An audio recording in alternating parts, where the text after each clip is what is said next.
Praise the lord. ఈరోజు దేవుని వాగ్దానము, తన యందు భయభక్తులు గలవారి యందు తన కృప కొరకు కనిపెట్టువారి యందు యెహోవా ఆనందించువాడై ఉన్నాడు. కీర్తనల గ్రంథము 147వ అధ్యాయము 11వ వచనము. సహోదరి సహోదరులారా, ఈ వాక్యం దేవుని హృదయాన్ని మనం ఎలా గెలుచుకోవచ్చో, ఆయన మన యందు ఎప్పుడు సంతోషిస్తాడో చాలా స్పష్టంగా వివరిస్తుంది. లోకంలో మనుష్యులు ధనమును బట్టో లేక బలమును బట్టో సంతోషిస్తారు, కానీ సర్వశక్తిమంతుడైన దేవుడు మాత్రం మనలోని వినయాన్ని, నమ్మకాన్ని చూసి ఆనందిస్తాడు. ఎవరైతే ఆయనను గౌరవిస్తారో, ఎవరైతే దేవా నీవు తప్ప నాకు వేరే ఆధారం లేదు అని ఆయన కృప కోసం ఎదురు చూస్తారో, వారిని చూసి ఆయన ఎంతో మురిసిపోతాడు. ఈ వాక్యాన్ని లోతుగా అర్థం చేసుకోవడానికి దీన్ని 2 ప్రధాన భాగాలుగా చూడవచ్చు. మొదటిగా తన యందు భయభక్తులు గలవారి యందు అని ఉంది. దేవుని యందు భయభక్తులు కలిగి ఉండడం అంటే ఆయనను చూసి భయపడి దూరంగా పారిపోవడం కాదు. ఆయన పట్ల అమితమైన గౌరవం, ప్రేమ కలిగి ఉండి ఆయనను దుఃఖపరచకూడదనే ఒక పవిత్రమైన తపనతో ఉండడం. మనం లోకపు పద్ధతులకు లొంగకుండా దేవుని మాటకు విలువ ఇచ్చి జీవిస్తున్నప్పుడు ఆయన మనల్ని చూసి గర్వపడతాడు. ఒక తండ్రి తన మాట వినే బిడ్డను చూసి ఎంతగా మురిసిపోతాడో, పరలోకపు తండ్రి మనల్ని చూసి అలా ఆనందిస్తాడు. ఉదాహరణకు, బబులోను రాజైన నెబుకద్నెజరు ఒక పెద్ద బంగారు ప్రతిమను చేయించి అందరినీ దానికి నమస్కరించమన్నాడు. నమస్కరించని వారిని మండుచున్న అగ్నిగుండంలో వేస్తామని ఆజ్ఞాపించాడు. షడ్రక్, మేషక్, అబేద్నెగో అనువారు, రాజా, మేము సేవించే దేవుడు మమ్మల్ని రక్షించడానికి శక్తిమంతుడు. ఒకవేళ ఆయన రక్షించకపోయినా నీ దేవతలను మేము పూజించము అని ఖచ్చితంగా చెప్పారు. వారు మనుషుల కంటే దేవునికి ఎక్కువ విలువనిచ్చారు. ఆ 3 యవ్వనస్తుల భయభక్తులను చూసి దేవుడు మురిసిపోయాడు. అందుకే స్వయంగా ఆ అగ్నిగుండంలో 4వ వ్యక్తిగా వారితో కలిసి నడిచాడు. అలాగే యోబు తన జీవితంలో ఒక్క రోజులోనే తన ఆస్తిని, పిల్లలను, ఆరోగ్యాన్ని కోల్పోయాడు. లోకం దృష్టిలో అతడు దురదృష్టవంతుడు, కానీ యోబు మాత్రం యెహోవా ఇచ్చని యెహోవా తీసుకొని పోయెను, యెహోవా నామమునకే స్తుతి కలుగును గాక అని సాష్టాంగపడి నమస్కరించాడు. సాతాను ముందు దేవుడు యోబును చూపిస్తూ ఎంతో సంతోషించాడు. నా సేవకుడైన యోబు వంటి భక్తుడు భూమి మీద ఎవడూ లేడు అని దేవుడే సాక్ష్యం ఇచ్చాడు. ప్రియులారా, దేవునికి మన బహుమతులు, ఆస్తులు అక్కర్లేదు. మనం ఆయన మాటను గౌరవిస్తూ ఆయన ఇష్టాన్ని మన ఇష్టంగా మార్చుకున్నప్పుడు, ఒక తండ్రి తన బిడ్డని ఎత్తుకొని ముద్దాడినట్లుగా ఆయన మనల్ని చూసి మురిసిపోతాడు. రెండవదిగా, తన కృప కొరకు కనిపెట్టు వారి యందు యెహోవా ఆనందించువాడై ఉన్నాడు అని ఉంది. మన సొంత శక్తి మీద, తెలివితేటల మీద కాకుండా కేవలం దేవుని కృప మీద ఆధారపడి జీవించే వారిని దేవుడు ప్రేమిస్తాడు.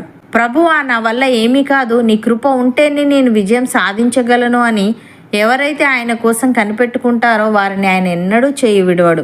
పరిస్థితులు అనుకూలంగా లేనప్పుడు కూడా దేవుని కృప మనల్ని కాపాడుతుందని ధైర్యంగా ఉండడమే కనిపెట్టడం. లోకం నీ పని అయిపోయింది అని చెప్పవచ్చు, కానీ దేవునిలో ఉన్న వ్యక్తి నా దేవుని కృప నా మీద ఉంది అని నిరీక్షిస్తాడు. దేవుడు బలవంతులను కాదు, బలహీనతలో ఉండి ఆయన శక్తిని కోరుకునే వారిని వెతుకుతాడు. ఆయన కృప కోసం కనిపెట్టడం అంటే ఆయనకు మన జీవితంలో పూర్తి అధికారాన్ని ఇవ్వడం. ఉదాహరణకు, గిద్యోను కాలంలో ఇజ్రాయేలీల మీదకు మిద్యానీయులు లక్షల సంఖ్యలో యుద్ధానికి వచ్చారు. గిద్యోను దగ్గర 32,000 మంది సైన్యం ఉంది.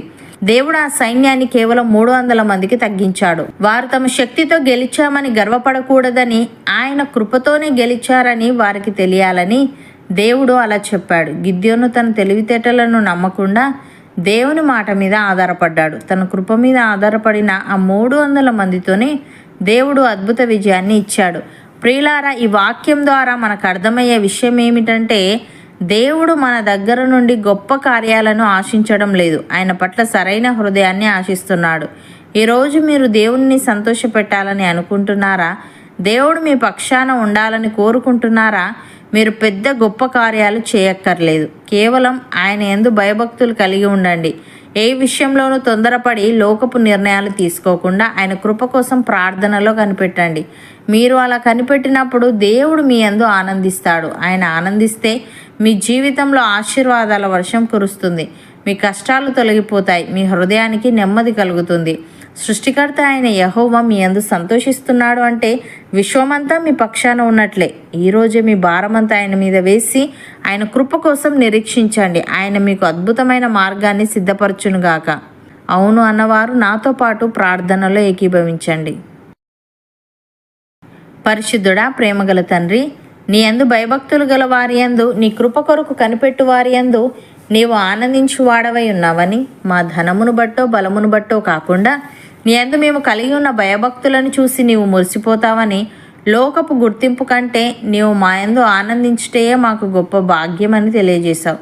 తండ్రి, నీకు స్తుతులు. దేవా, షడ్రక్, మెషక్, అబేద్నెగోల వలె లోకపు బెదిరింపులకు లొంగకుండా నీ మాటకు ప్రాధాన్యత ఇచ్చి, యోబు వలె కష్టకాలంలో కూడా నిన్ను దూషించక నీ నామమునకే స్తుతి కలుగునుగా కానీ నిన్ను గణపరిచే హృదయమును మేము కలిగి ఉండుటకు సహాయము దయచేయమని, గిద్యోను వలె మాకు వనరులు తక్కువగా ఉన్నా నీ కృపతో మేము అద్భుత విజయాలను పొందుకొని మా బలహీనతలో నీ శక్తి పరిపూర్ణమై నీవు మా యందు ఆనందించులాగున కృపచూపమని ఈ వాగ్దానాన్ని విశ్వసిస్తున్న ప్రతి ఒక్కరిని ప్రేమించి నీ ఆనందంతో వారిని నింపి నీ కృప ద్వారా వారిని ఉన్నత స్థానాల్లో నీవే నిలవబెట్టమని యేసుక్రీస్తు నామమున ప్రార్థిస్తున్నాము తండ్రి.